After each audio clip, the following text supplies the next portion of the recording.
নমস্কার বন্ধুরা, বাংলার ইনভেস্টর ইউটিউব চ্যানেলে আপনাদের সকলকে স্বাগত জানাই। চ্যানেলে প্রথমবার এসে থাকলে চ্যানেলটা অবশ্যই সাবস্ক্রাইব করে রাখবেন এবং তার সঙ্গে সঙ্গে পাশে থাকা বেল আইকন টিপে অল অবশ্যই সিলেক্ট করে রাখবেন, যাতে করে পরবর্তী ভিডিওগুলোর নোটিফিকেশন আপনাদের কাছে সময় মতো পৌঁছে যায়। তো চলুন এই ভিডিওটা শুরু করা যাক। তো প্রথমেই যদি নিফটি ফিফটির কথা বলি, তো নিফটি ফিফটিতে আজকের দিনেও দেখতে পাচ্ছেন একটা পতন এসেছে। আজকের দিনে 0.37% পড়ে বন্ধ হয়েছে।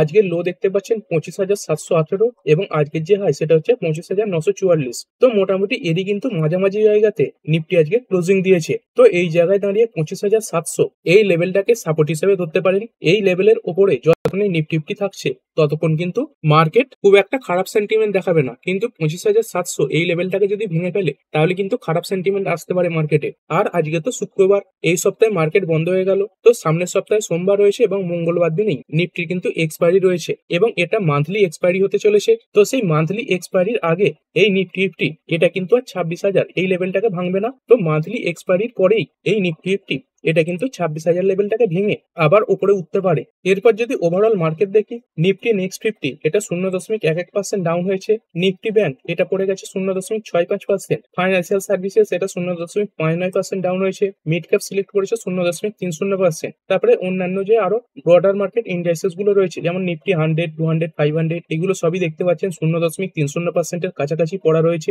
তারপরে মিড ক্যাপ ফিফটি এটা পড়েছে 0.37%। মিড ক্যাপ 100 এটা 0.24% পড়েছে। স্মল ক্যাপ 100 পড়ে গিয়েছে 0.21%। তারপরে মিড ক্যাপ 150 এটা পড়েছে 0.22%। তো এরকম যদি দেখেন প্রতিটা বর্ডার মার্কেট ইন্ডাইসেস আজকে কিন্তু নেগেটিভই বন্ধ হয়েছে এবং ওভারঅল মার্কেট ব্রেথ সেটাও কিন্তু খুবই খারাপ। দেখতে পাচ্ছেন এই এনএসসি 3,179 খানা স্টক যেগুলো আজকে ট্রেড হয়েছে, তাদের মধ্যে বেড়েছে 1233 খানা এবং পড়া শেয়ারের সংখ্যা রয়েছে 1847 খানা। তো মোটামুটি বলতে পারেন দুখানা বাড়া শেয়ারের সামনে তিনখানা কিন্তু পড়া শেয়ার রয়েছে। তো রেশিওটা এরকমই দাঁড়াচ্ছে। আর যদি সেক্টর ওয়াইজ দেখি, মোটামুটি 4টে সেক্টর বাদ দিয়ে বাকি প্রতিটা সেক্টর আজকে লাল নিশানেই বন্ধ হয়েছে। যেমন নিফটি অটো এটা 0.40% ডাউন হয়েছে। ফাইন্যান্সিয়াল সার্ভিসেস এটা 0.38% পড়েছে। এফএমসিজি পড়ে গেছে 0.1%। নিফটি আইটি পড়েছে 0.26%। তারপরে নিফটি মিডিয়া এটা 0.40% পড়েছে। তবে মেটাল কিন্তু ভালো পারফর্ম করেছে এবং মেটাল ভালো পারফর্ম করার পেছনে কিছু কারণও রয়েছে। তো এই মেটাল ইন্ডেক্স এটা দেখতে পাচ্ছেন 1.03% বেড়েছে। তারপরে ফার্মা এটা 0.55% ডাউন। পিএসইউ ব্যাংক এটা 0.1% এর কাছাকাছি পড়া রয়েছে। প্রাইভেট ব্যাংক এটা পড়েছে 0.81% এবং নিফটি রিয়ালটি এটা সামান্য বেড়েছে 0.11%। আর এরপরে যদি দেখেন এই অয়েল অ্যান্ড গ্যাস এটা সামান্য তেজি দেখা গেছে 0.20%। আর এখানে দেখতে পাচ্ছেন এই mid small IT and telecom এই সেক্টরটা 0.51% বেড়েছে। তো এই চারটে বাদ দিয়ে সবই কিন্তু নেগেটিভে ট্রেড হয়েছে বা নেগেটিভে ক্লোজিং দিয়েছে। তো আজকের দিনে মার্কেট এই নেগেটিভ হওয়ার পেছনে কারণ রয়েছে। তো এই ট্রেড ডিল সম্পর্কিত কিছু খবর কিন্তু সামনে আসছে। তো কাদের সঙ্গে ট্রেড ডিল? ভারত এবং আমেরিকার মধ্যে যে ট্রেড ডিলের খবর চলছে সেই ব্যাপারেই খবর সামনে আসছে এবং খবরটা নেগেটিভ দিকে কিন্তু রয়েছে। তো দেখছিলেন এই ট্রেড ডিলের খবরেই যে ভারতের উপর এই ট্যারিফ কমে 15 থেকে 16% আসতে পারে। তারপরে কিন্তু ইন্ডিয়ান মার্কেট ভালো র্যালি দেখিয়েছিল। আর আজকে যে খবরটা আসছে সেটা কিন্তু তারই উল্টো। তো কি খবর সামনে আসছে? প্রথমত দেখতে পাচ্ছেন এই পীযূষ গোয়েলজি, আমাদের ভারতের যিনি বাণিজ্য মন্ত্রী, তিনি কি বলেছেন? India will not sign any trade deal in a hurry or with gun to our head. মানে তিনি এটাই বলেছেন খুব তাড়াতাড়ি এই ট্রেড ডিল করা হবে না বা ট্রেড ডিলের ব্যাপারে কোনো তাড়াহুড়ো কিন্তু করা হবে না। কি বলা হয়েছে? গান টু আওয়ার হেড, মানে ট্রেড ডিল করতে গিয়ে এমন কিছু যাতে না হয় যে পরবর্তীকালে ভারতের কোনো অসুবিধা হতে পারে। তো এরকম ব্যাপার বলার পরেই কিন্তু মার্কেটে পতন দেখা গেছে। তো ডিটেলসে চলুন একটু জেনে নিই। তো দেখতে পাচ্ছেন এই কমার্স অ্যান্ড ট্রেড মিনিস্টার তিনি কি বলেছেন? Made it very clear that India will not sign any trade deal in a hurry, মানে খুব তাড়াতাড়ি এই ট্রেড ডিল করা হবে না। He was speaking at the Berlin global dialogue during an official visit. তো এই অফিসিয়াল ভিজিটে তিনি কিছু কথা বলেছেন referring to European concern over India's continued purchase of Russian oil. মানে এই যে ইউরোপিয়ান ইউনিয়নের দেশগুলো এই রাশিয়ার তরফ ইন্ডিয়া যে ক্রুড অয়েল কিনছে সেই ব্যাপারে বারবার বাধা দেওয়ার চেষ্টা করছে, সেই ব্যাপারেই তিনি কিছু কথা বলেছেন। তো তিনি এটাও বলেছেন যে ইন্ডিয়া চাইছে এই ট্রেড ডিল হোক, তবে কিন্তু সেইটা এই মিউচুয়াল ট্রাস্টের উপর ভিত্তি করে হোক। এবং এটাও বলা হয়েছে দেখতে পাচ্ছেন, and it will not accept condition of any trading partners of not having relation with other countries. মানে এটাই বলা হচ্ছে ট্রেড ডিল তো করবে, কিন্তু এই ট্রেড ডিল করতে গিয়ে এমন কিছু ভারত করবে না যাতে অন্যান্য যে আরো ট্রেড পার্টনার রয়েছে যেমন রাশিয়া, এদের সঙ্গে সম্পর্ক খারাপ হয়ে যায়। তো বুঝতে পারছেন আমেরিকা কিন্তু বারবারই বলছে এই ট্রেড ডিল করতে গেলে রাশিয়ার তরফ থেকে ক্রুড অয়েল কেনা বন্ধ করতে হবে। আর এটা জানেন রাশিয়া কিন্তু ভারতের দীর্ঘদিনের বন্ধু। আর যদিও এই রাজনীতির ক্ষেত্রে কোনো দেশই কারো বন্ধু নয়, সবই কিন্তু নিজের নিজের ইন্টারেস্টে বন্ধু হয় এবং তার সঙ্গে সঙ্গে শত্রু হয়, তবুও রাশিয়ার সঙ্গে একটা দীর্ঘকালীন সম্পর্কও রয়েছে।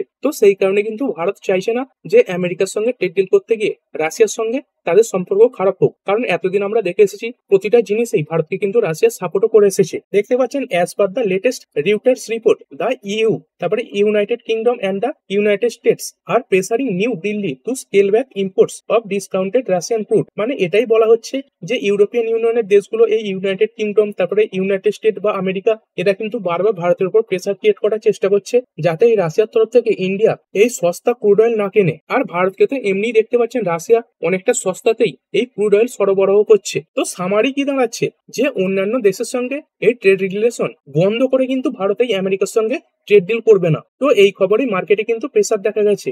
আর এরপরে যদি আইপিও মার্কেট নিয়ে কথা বলি, তো আজকের দিনে মার্কেটে একটা আইপিও লিস্ট হয়েছে, এই মিডওয়েস্ট আইপিও। তো কেমন লিস্ট হলো চলুন দেখে নিই। এর যে ইস্যু প্রাইস এটা ছিল 1065 টাকা আর লিস্ট হয়েছে 1165 টাকাতে। তো দেখতে পাচ্ছেন 100 টাকা লিস্টিং গেন দিয়েছে এবং পার্সেন্টেজ হিসেবে যদি দেখেন তাহলে 9.39% বেড়েছে। আর লিস্ট হওয়ার পরে কিরকম পারফর্ম করেছে, লিস্ট হওয়ার পরে যদি দেখেন সামান্য ডাউন হয়েছে, প্রায় 2.25% কাছাকাছি পড়ে আজকে 1140 টাকার কাছে বন্ধ হয়েছে। এরপরে চলুন কিছু জিনিস দেখে নিই। প্রথমত যদি দেখেন মেটাল সেক্টরের কোম্পানিগুলো, দেখতেই তো পেলেন মেটাল ইন্ডেক্স আজকে 1% উপরে বেড়েছে। তো তার মধ্যে থাকা কোম্পানি যেমন বেদান্ত, এটা 2.31% বেড়েছে। তারপরে হিন্দুস্তান জিঙ্ক, এটা বেড়েছে 1.41%। তারপরে হিন্দুস্তান কপার লিমিটেড, এটা 3.58% বেড়েছে। তারপরে হিন্দালকো, এটাও একটা মেটাল সেক্টরের স্ট্রং কোম্পানি, এটা 4.11% বেড়েছে। তো এই মেটাল সেক্টর বাড়ার পেছনে কিছু কারণও রয়েছে। তো এরপর যদি কথা বলি গতকাল যে সমস্ত বড় বড় কোম্পানিগুলো তাদের রেজাল্ট পেশ করেছিল তারপরে কেমন পারফর্ম করলো, তো দেখতে পাচ্ছেন হিন্দুস্তান ইউনিলিভার বা হাল, এটা 3.33% পড়েছে। তো এই এফএমসিজি সেক্টরের কোম্পানিগুলোর উপরে ব্রোকাররা কিন্তু মিক্স রিয়াকশন দেখাচ্ছে। মানে কোনো ব্রোকার ডাউন সাইডের টার্গেট দিচ্ছে, আবার তার সঙ্গে সঙ্গে কোনো ব্রোকার আপ সাইডের টার্গেট দিচ্ছে। আর কোম্পানিগুলো কিন্তু একটা মিউটেড নাম্বারই পেশ করেছিল, যে খুব ভালোও নয় আবার খুব খারাপও নয়। তো দেখতে পাচ্ছেন এই হাল, এই শেয়ারটার ব্যাপারে গোল্ডম্যান স্যাচ এরা বলেছে এই শেয়ারটা 9% আপ সাইডে যেতে পারে বা উপরে যেতে পারে, এবং সেখানেই মর্গান স্ট্যানলি এরা আবার উল্টো দিকে বলছে যে এই শেয়ারটা 10% ডাউন সাইডে যেতে পারে। মানে বুঝতে পারছেন দুজন বড় বড় ব্রোকারের মধ্যে এই ব্যাপারটাকে নিয়ে কিন্তু অমিল দেখা যাচ্ছে। তো সেই কারণে ইনভেস্টররা কিছুটা চিন্তায় পড়েছেন। আর এটা তো জানেন মার্কেট কিন্তু এই নেগেটিভ খবরই বেশি রিয়াক্ট করে, তো সেই কারণেই দেখতে পাচ্ছেন স্টকটাতে পতন দেখা গেছে। আর সেরকমই সেম কেস দেখতে পাবেন এই কোলগেট, এই শেয়ারটা আজকে 2.05% পড়েছে। তো এতেও দেখতে পাচ্ছেন এই কোয়ার্টার টু রেজাল্টের পরে বিভিন্ন যে ব্রোকাররা রয়েছে তারা কিন্তু ডিভাইডেড হয়ে গেছে, মানে আলাদা আলাদা রেটিং দিচ্ছে, কেউ বাই রেটিং দিচ্ছে আবার কেউ সেল রেটিং দিচ্ছে। তো যদি কিছু কিছু ব্রোকারের রেটিং দেখি, এইখানে দেখুন এই সিটি এরা কিন্তু সেল রেটিং দিয়েছে, তারপরে এই যে সিএলএস এ রয়েছে এরা হোল্ড রেটিং দিয়েছে, তারপরে নোমুরা এরা রিডিউস রেটিং দিয়েছে,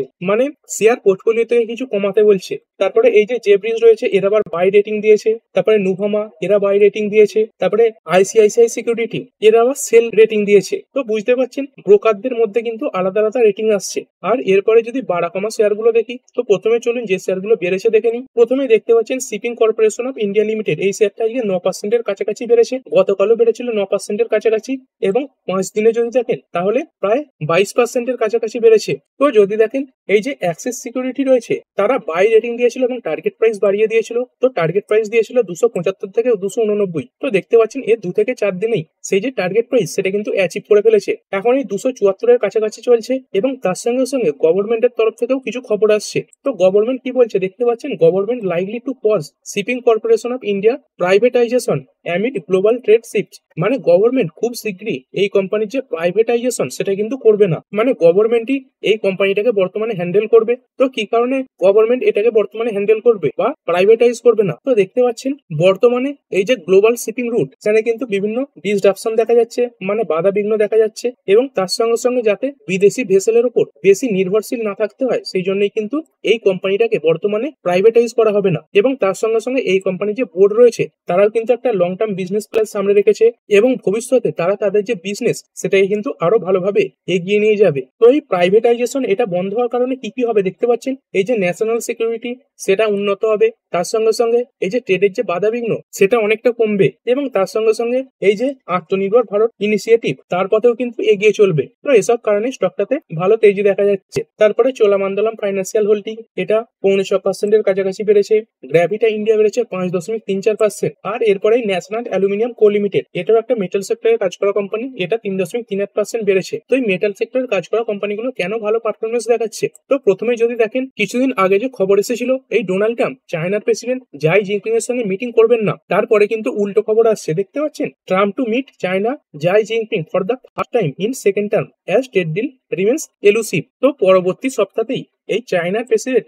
জাই জিনপিং এর সঙ্গে ডোনাল্ড ট্রাম্পের একটা সাক্ষাৎ হতে পারে, এবং তার সঙ্গে সঙ্গে দেখতে পাচ্ছেন চায়না কি বলছে, চায়না তাদের দেশের যে কনজাম্পশন এই ডোমেস্টিক কনজাম্পশন সেটা কিন্তু বুস্ট করতে চলেছে। তো এর আগে কি করতো, চায়না তাদের দেশের যে মেটাল গুলো রয়েছে সেইগুলো ইন্ডিয়া এবং তার সঙ্গে সঙ্গে অন্যান্য দেশে কম দামে এক্সপোর্ট করে দিত। তো এর ফলে ডোমেস্টিক যে কোম্পানিগুলো মানে ভারতের যে কোম্পানিগুলো এই মেটাল সেক্টরে কাজ করতো তারা এই চায়নার মালের সঙ্গে কম্পিটিশনে পেরে উঠতো না। তো বর্তমানে চায়না যদি তাদের দেশের এই ডোমেস্টিক কনজাম্পশন বাড়ায় তাহলে কি হবে, চায়নাকে তাদের দেশে আরো বেশি করে ইনফ্রাস্ট্রাকচার তৈরি করতে হবে। তো সেই কারণে চায়নাতে আরো বেশি করে তাদের দেশের তৈরি মেটাল ব্যবহার করতে হবে, যার ফলে ইন্ডিয়াতে চায়না তৈরি যে মেটাল গুলো সেগুলো কিন্তু কম আসবে। তো চায়নাই টার্গেট রেখেছে পরবর্তী 5 বছরের মধ্যে তারাই টেকনোলজির দিক থেকেও আত্মনির্ভর হয়ে উঠবে। তো এসব খবরই মেটাল সেক্টরকে কিছুটা সাপোর্ট করছে। তারপরে সাম্মান ক্যাপিটাল, তো এই স্টকটা তো নিয়মিত এফএনও ব্যানের মধ্যে থাকে, তো যখন এফএনও ব্যান থেকে বেরোয় তখনও বড় মুভ দেখায়, আবার যখন এফএনও ব্যানেও ঢোকে তখনও কিন্তু বড় বড় মুভ দেখায়। তো স্টকের যদি লম্বা চার্ট প্যাটার্ন দেখেন দেখতে পাবেন এতে কিন্তু একটা খুব ভালো ভলিটিলিটি দেখা যায়। তো ট্রেডারদের কিন্তু এটা একটা ফেভারিট স্টক। তারপরে ক্রেডিট অ্যাক্সেস গ্রামীণ এটা আজকে 6.23% বেড়েছে, এসবিএফসি ফাইন্যান্স এটা বেড়েছে 3.25%। আর এরপরে যদি পড়া শেয়ার গুলোর কথা বলি তো দেখতে পাচ্ছেন সিএড লিমিটেড এটা 4.25% পড়েছে। তো কিছুদিন আগে ভালো র্যালিও দেখিয়েছিল, এবং সেই র্যালির পরে এই যে পড়াটা সেটাও কিন্তু স্বাভাবিক। তো এই র্যালি কেন দেখিয়েছিল, কারণ ক্রুড অয়েলের যে প্রাইস সেটা কিন্তু হঠাৎ করেই অনেকটা পড়ে গিয়েছিল, তো সেই ক্রুড অয়েলে আবার স্পাইক দেখা যাচ্ছে। তো সেই কারণে দেখতে পাচ্ছেন এই টায়ার সেক্টরে কাজ করা কোম্পানিগুলোতে প্রেসার দেখা যাচ্ছে। তো এই ডব্লিউটিআই ক্রুড কিছুদিন আগেই 58 কাছাকাছি চলে গিয়েছিল, সেখান থেকে দেখতে পাচ্ছেন এখন কিন্তু 62 কাছাকাছি চলে এসেছে। তো এই কোম্পানিগুলোকে কি করতে হয়, কাঁচামাল হিসাবে এই যে ক্রুড অয়েল সেগুলোকে ইম্পোর্ট করতে হয়। তো এই ক্রুড অয়েলের দাম বাড়া মানে কি, কোম্পানিগুলোর যে মার্জিন সেখানে নেগেটিভ ইম্প্যাক্ট পড়বে। তো সেই কারণেই এই ক্রুড অয়েলের সঙ্গে সম্পর্কিত কোম্পানিগুলো ক্রুড অয়েলের বাড়ার সঙ্গে সঙ্গে কিন্তু কিছুটা ডাউনফল দেখায়। তারপরে জিন্দাল স এটা 3.80% পড়েছে। এরপরে যদি কথা বলি সিবলা লিমিটেড এটা পড়েছে 3.68%। তো কি কারণে কোম্পানিটা পড়লো, দেখতে পাচ্ছেন এই কোম্পানিটা একটা এলি লিলি ডিল সাইন করেছে। তো এই এগ্রিমেন্টে কি করা হবে দেখতে পাচ্ছেন, এই যে এলি লিলি রয়েছে তারা একটা ড্রাগ প্রমোট করবে, মানে একটা ওষুধ প্রমোট করবে। তো দেখতে পাচ্ছেন একটা নাম রয়েছে টিরজেপেটাইট, তো ইন্ডিয়াতে এটা প্রমোট করা হবে। আর এই ওষুধটা কি কাজে ব্যবহার করা হয় দেখতে পাচ্ছেন, এই টাইপ 2 ডায়াবেটিস এর সঙ্গে সঙ্গে ক্রনিক যে ওয়েট লস সেই কাজেও কিন্তু ব্যবহার করা হয়। তো এই ওয়েট লস ড্রাগের লঞ্চ যে ইন্ডিয়াতে হচ্ছে এটাকে কিন্তু মার্কেট ভালোভাবে নিচ্ছে না। তো এই ব্যাপারেই 3%-এর কাছাকাছি পড়েছে, কারণ এই ড্রাগের ব্যাপারে সরকারের কিন্তু বিভিন্ন রেগুলেশনও থাকে। তারপরে অ্যাস্টার ডিএম এটা পড়েছে 2%-এর উপরে, অ্যাথার এনার্জি এটা 3.77% পড়েছে। আর এরপরে যদি কোয়ার্টার 2 এর রেজাল্টের ব্যাপারে কথা বলি তো আজকের দিনেও বহু কোম্পানি তার রেজাল্ট পেশ করবে, যেমন কোফোর্জ রয়েছে আইটি সেক্টর থেকে বিলং করছে, তারপরে আইটিসি হোটেল রয়েছে, ডক্টর রেড্ডি ল্যাব রয়েছে। তো ডক্টর রেড্ডি ইতিমধ্যেই তার রেজাল্ট পেশ করে দিয়েছে। তারপরে এসবিআই কার্ডস রয়েছে, তারপরে এসবিআই লাইফ ইন্স্যুরেন্স কোম্পানি রয়েছে, ব্রিগেড হোটেল ভেঞ্চার্স, মসিপ টেকনোলজি রয়েছে, আদিত্য বিড়লা সানলাইফ এএমসি রয়েছে। তো এরকম কিছু কোম্পানি তার রেজাল্ট পেশ করবে। আর এরপরে যদি নিফটির কথা বলি তো নিফটিও দেখতে পাচ্ছেন স্টক স্পেসিফিক কিন্তু পতন খুবই বেশি রয়েছে। তো 50টা শেয়ারের মধ্যে 34টা শেয়ার আজকে নেগেটিভে বন্ধ হয়েছে এবং মাত্র 16টা শেয়ার পজিটিভে বন্ধ হয়েছে। আর কোনগুলো ভালো পারফর্ম করলো এই নিফটির মধ্যে, তো হিন্ডালকো রয়েছে এটা 4.11% বেড়েছে। তারপরে আইসিআইসিআই ব্যাংক এটা বেড়েছে 1.05%। তারপরে ভারতী এয়ারটেল এটা বেড়েছে 1%-এর কাছাকাছি।